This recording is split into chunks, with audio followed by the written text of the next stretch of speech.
Okay, so by the way, how are you? Thank God, fine, Hannah. How are you? I'm great, thank you. Good.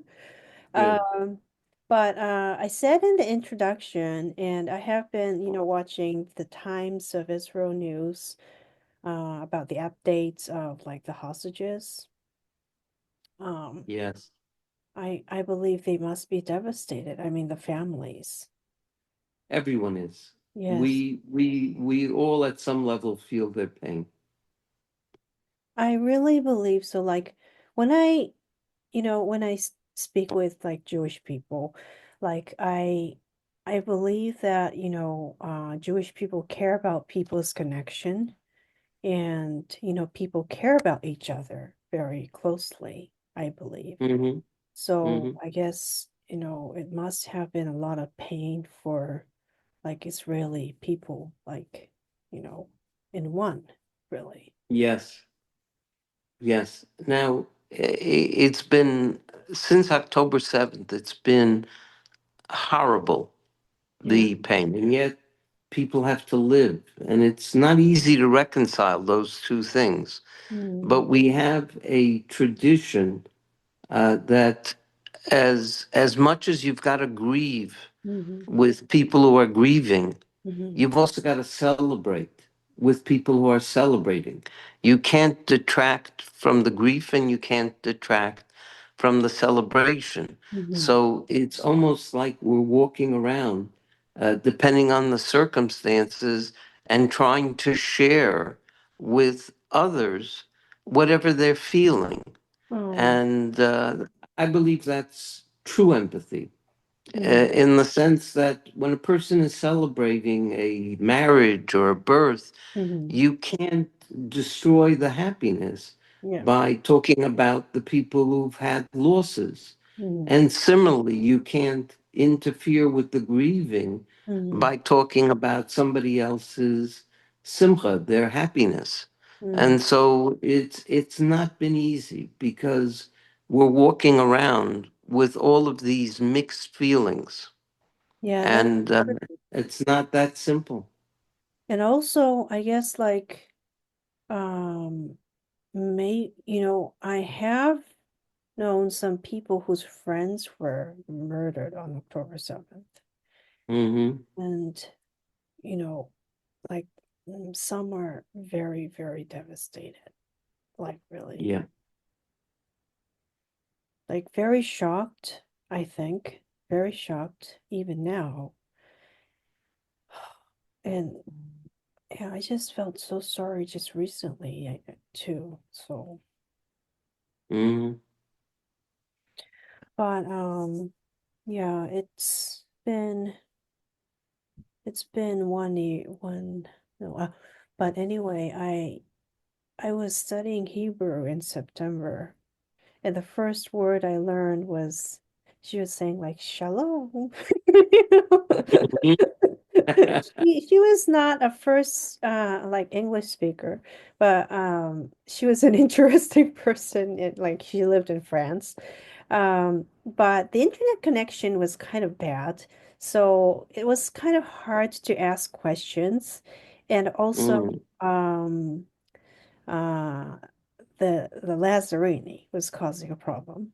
And, Mm. it irritated me so much that I started not to be able to focus because, he said like he would have an office in Japan and mainly operate in Asia. And I was like, no, thank you. It's like just please go You somewhere. know, the word shalom has many different meanings. One, of course, is peace, but the other is complete. Shalem means Ah, complete. Shalem. And Huh. yes, so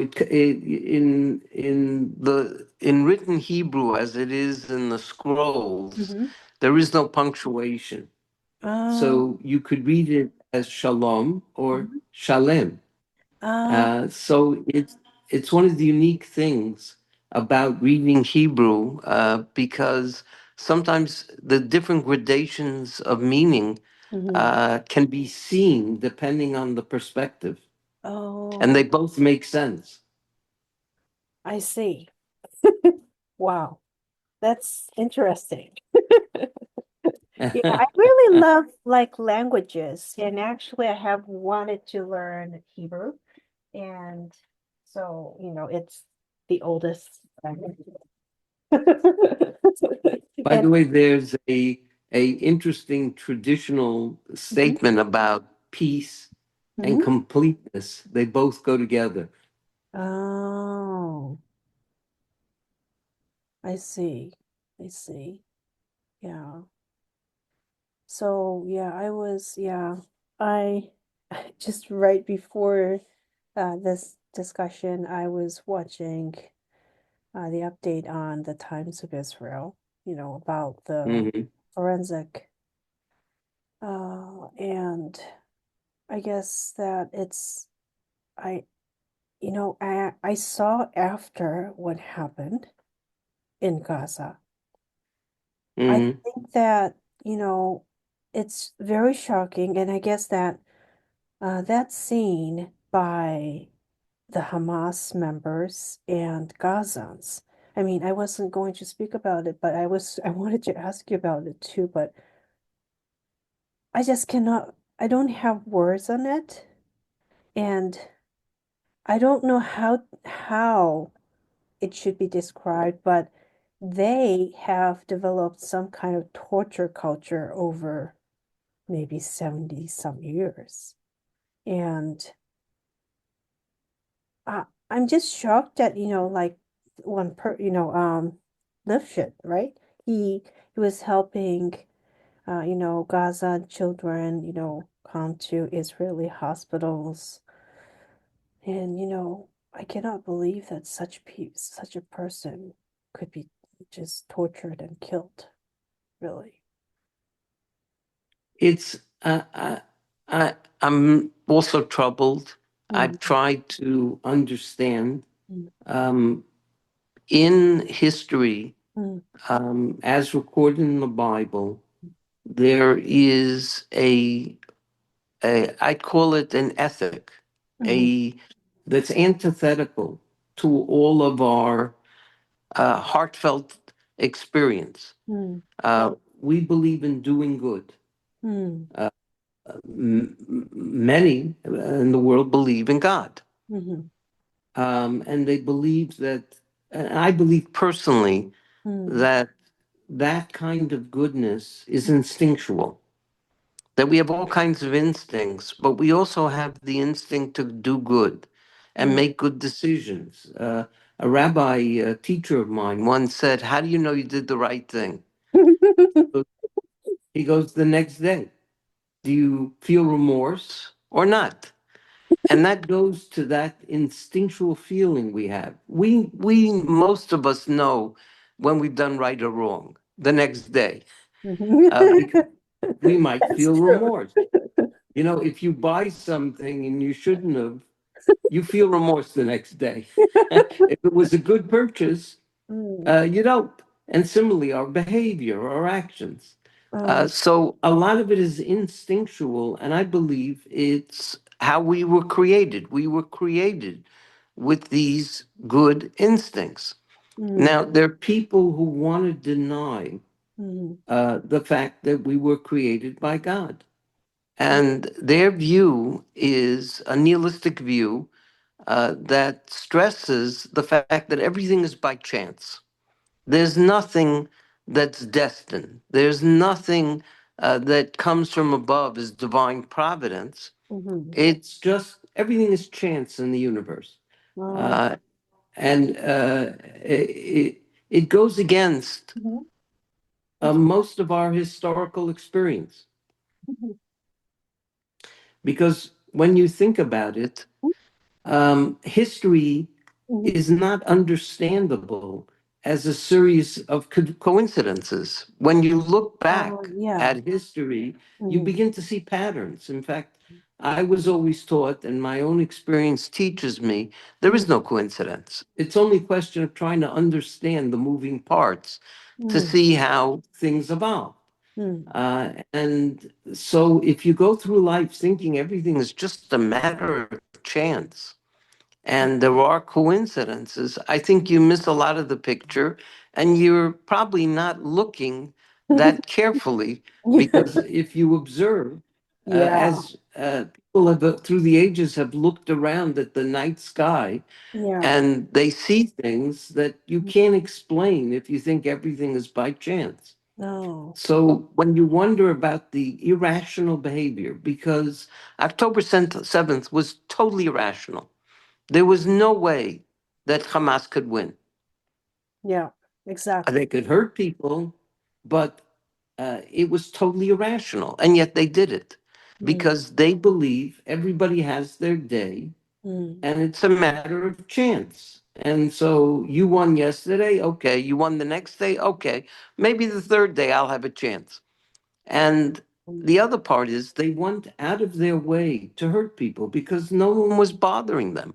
They basically, Charles Krauthammer said it so well, they had their own nation there. No one was bothering them. Did anyone attack Gaza? No. So why did they attack anybody else? Well, their political theology, Mm. I don't think it's real theology Mm. because the Quran doesn't talk this way. Their traditions don't speak this way. Mhm. But the Muslim Brotherhood has a political theology, and they really do want to conquer everybody else. And it's not religion, it's Mhm. their politics disguised as religion. And Mm. so this political theology Mm. uh, is something that we have to recognize and contend with, because a person who wakes up every day and who wants to kill everybody else and conquer everybody else, we should view correctly as a psychopath because it's not normal. We all come Very- from a live, let live tradition. Why do I have to bother with you? Oh. Uh, and yet they do. Mm. And so it's a problem. Mm. And, and that political theology has to be defeated, really defeated. The mistake the Allies made in World War One Mm. was they had a ceasefire and Mhm. they never really invaded Germany. Eisenhower, who was a general then, eventually became president, Mhm. came from a Germanic background, Mhm. and he understood the psyche. And Mm. unless they were totally defeated Mhm. and denazified, by the way, he said at the time when they won, he Mm. didn't want to accept this only unconditional surrender Mm. because he felt they had to know they were defeated. And then he said it would take 50 years to denazify them. Oh my God. Okay, so we have to de-Hamas Mhm. them, and then they'll become normal human beings like us who understand the Mm. greatest benefit in this world is to live and let live, and what I call enlightened self interest. Mm. Enlightened self interest is when you recognize that by working together, each of you could do better. Yeah, that's And that's the heart of the Abraham Accords, which mm. demonstrates in no uncertain terms Mm. that this can be solved, Mm. but it takes a recognition of reality. You can't be delusional. There Mm. is, you can call it evil, you can call it being a psycho, you can call it whatever you want. It has to be totally defeated. Mm. You can't make a deal with it. And when it's eliminated and you end up with people, well, people can get along. It's instinctual. Mm.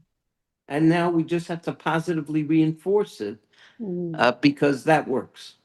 Mm. I see. Yeah, that's very true. That is very true.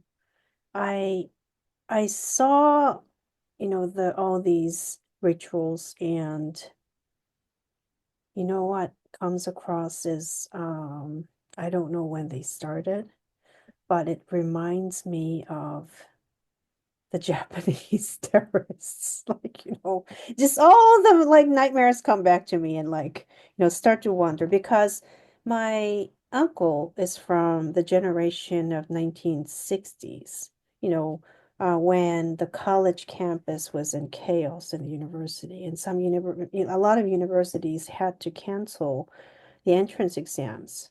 So Mhm. a lot of students miss, to enter like University of Tokyo where there were so many riots, and my uncle was hit by the rioters. Wow.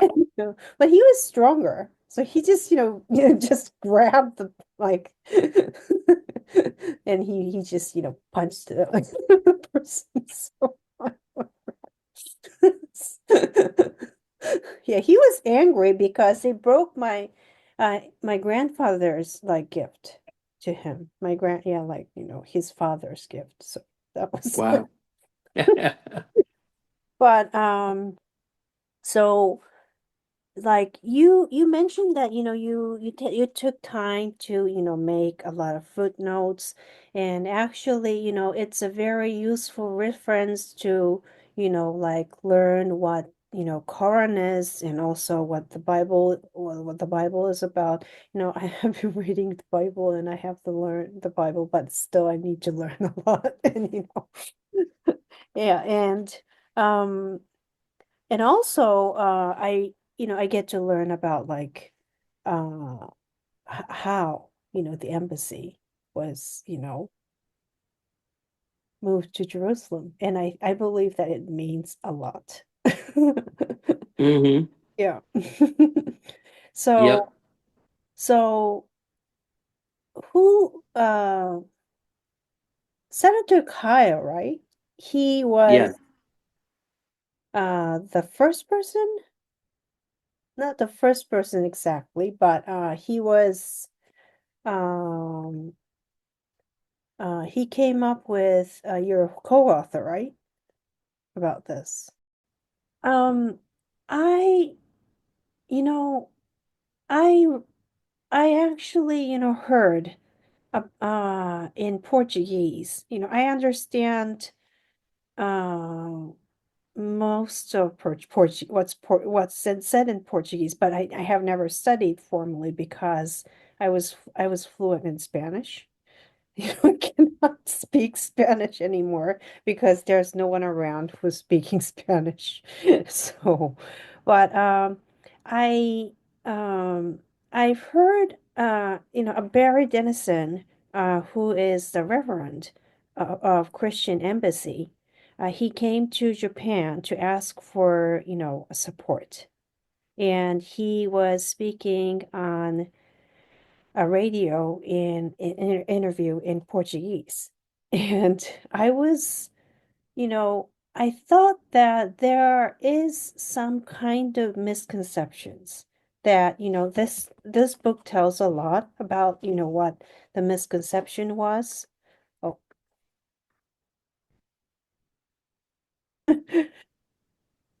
So,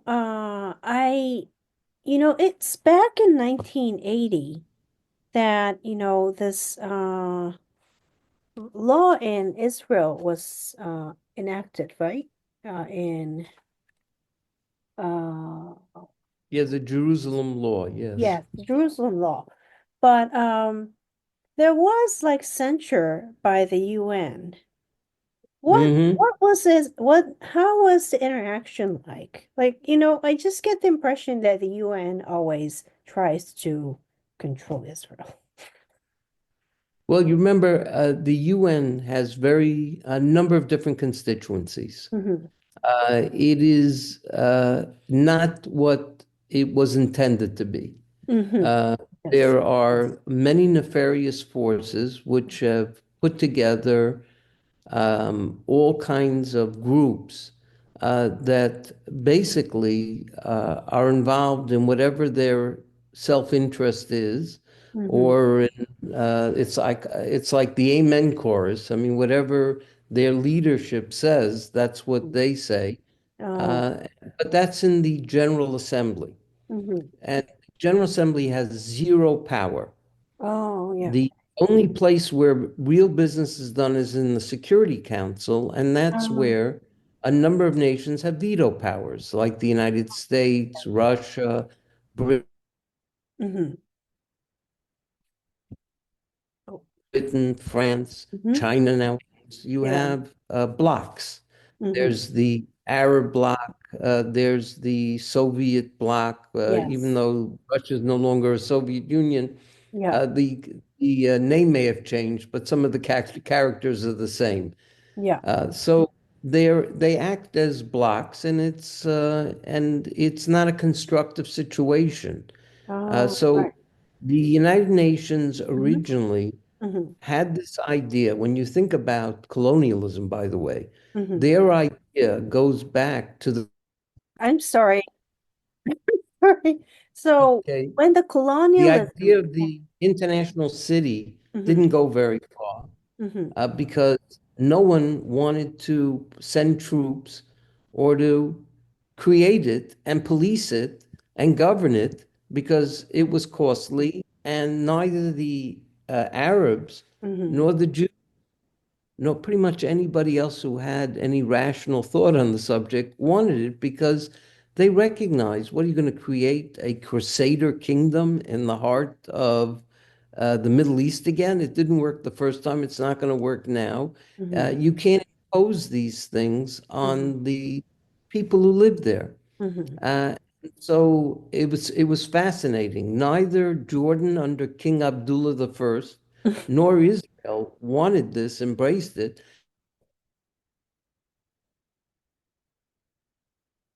And by the mid 50s, it was, Hmm. and they ignore the history of it, Hmm. and they keep spouting what amounts to nonsense. Because the truth is, people are entitled to govern their own affairs, Hmm. and the people who live there are the best people to decide who they're going to elect and what's going to be.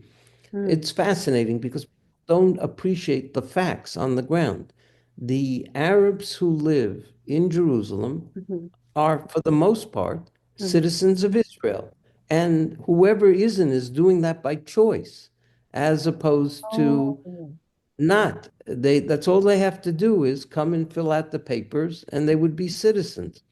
So it's crazy. Now, the Jerusalem law did that. The Jerusalem law basically said, it's interesting when people live in outside of big cities, Hmm. they better appreciate why you have these kind of laws. For example, I live in Palm Beach County Hmm. in in Florida. Hmm. Now, I'm not part of a city. I'm part Yeah. of the county. Oh, right, right. Yeah. Now, if you want to, and There has been like a difference. But so if you're part of the city, you mhm, get to participate and vote in city government, get the benefit of city laws. If you're not, you're under the county, and they don't always have the same laws or benefits. mhm, So Israel, I would argue, what Israel did was extend the benefit of its law to mhm, everybody in what was then Jerusalem. mhm, So it didn't matter where you lived on this side, that side, nor fit of city law and all the civil rights that you're entitled to. I mhm. mean, most people that we know would not like to live under Palestinian Authority law because it bears no resemblance to the kind of civil rights we have. You would be, for example, a second-class citizen as a woman.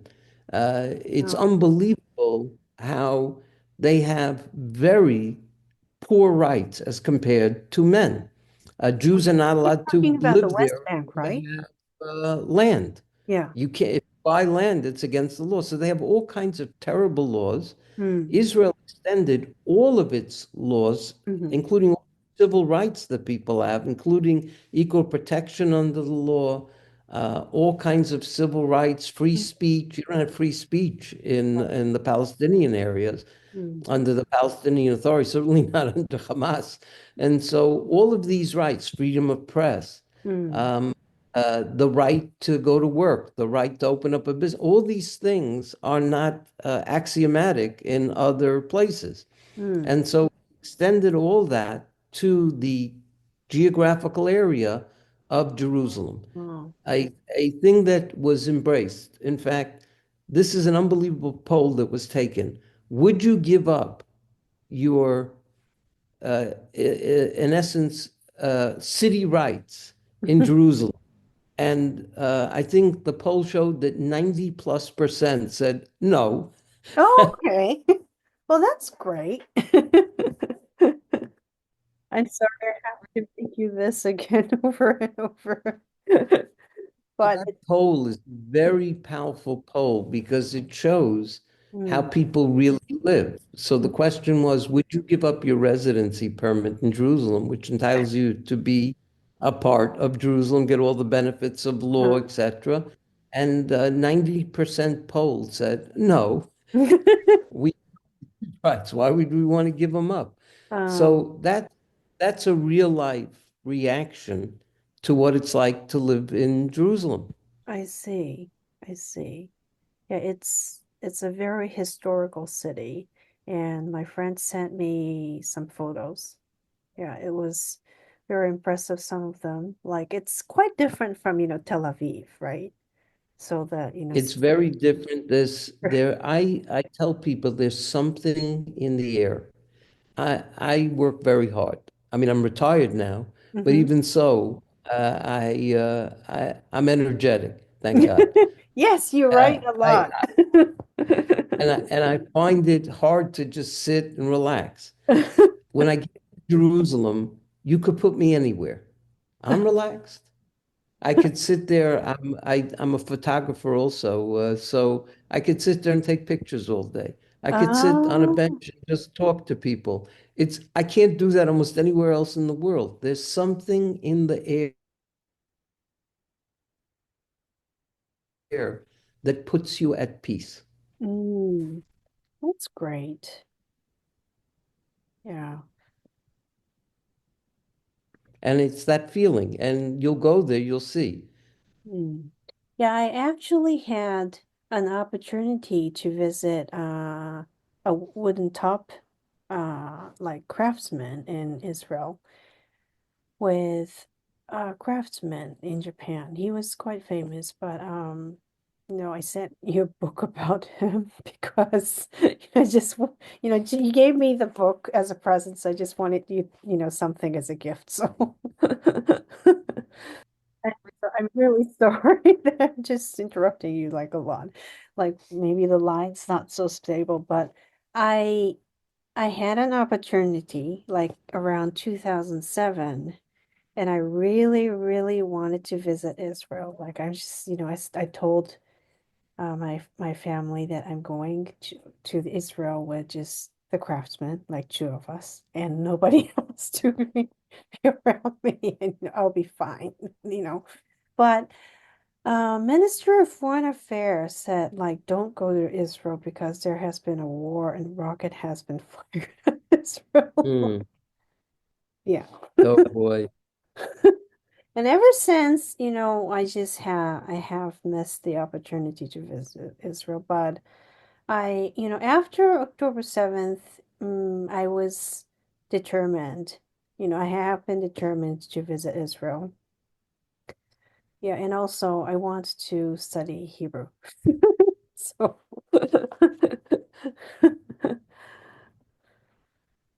I'm moving the computer. I'm wondering, is it me or is it on your end? oh, okay. Is this better? It sounds like that. Yeah, it sounds that Okay, way. so I'm going to sit here. Uh-huh. Okay. How's that? Okay, good, good, good. Yeah. Okay. Sorry. You know, the name Yerushalayim Mm-hmm. includes the word shalem. In fact, in the Bible, Oh, Malki Tzedek was Melech Shalem. oh. So it's the city of peace. It's the complete city. You feel complete there. You feel at peace there. David Friedman, when I went to meet with him and discuss some issues that in the book, Mm-hmm. etc., and he gave us a blurb in the end, Mm-hmm. said to me something so special. He goes, people talk about Mm-hmm. how Isaiah says there'll be peace, people will beat their swords into plowshares and all those beautiful remarks.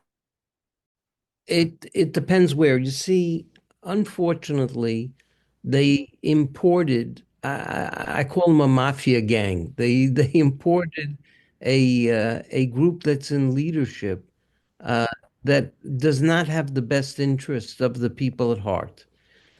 Before they were there were towns you wouldn't go into, like Jenin. But there were other places where you were welcome because in the culture in the area, they have what are called chamulot, clans. So each town is a separate clan, and they have their own leadership. This was before Oslo and Arafat and his gang coming and taking over. And so let's say you were a person who lived in Nablus and you went to Hebron. And now you walk around Hebron, you're likely to be surrounded by a bunch of people who are from Hebron and ask, what business do you have here? You don't belong here, because they knew who was part of their clan and who lived there and who didn't belong there. And they'd usually tell the guy, if you're here tonight, you won't be here tomorrow, so you better get out now, because there is an affinity group that lived there and they minded their affairs. And they didn't want strangers from another tribe, as it were, invading their turf. Now, where there were good relations, they were excellent. Where there weren't, you stayed away from there. Now, with this Soviet style boot on their neck, they can't act the way they would naturally because they're both now to this group that is in power and very troublesome because, as I said, they don't have the best interest of the people at heart. I mean, there's a reason why they don't stand for elections, and they haven't for now a very long time because they would lose.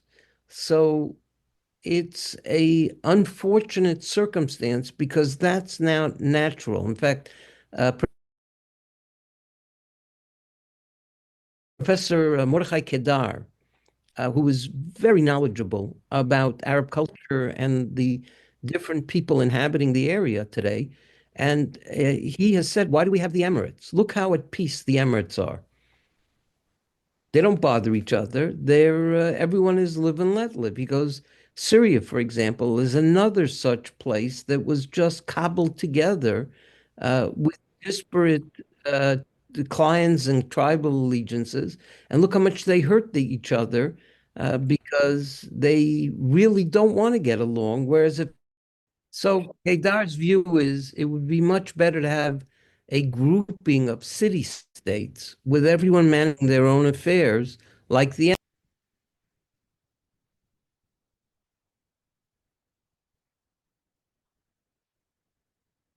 Okay,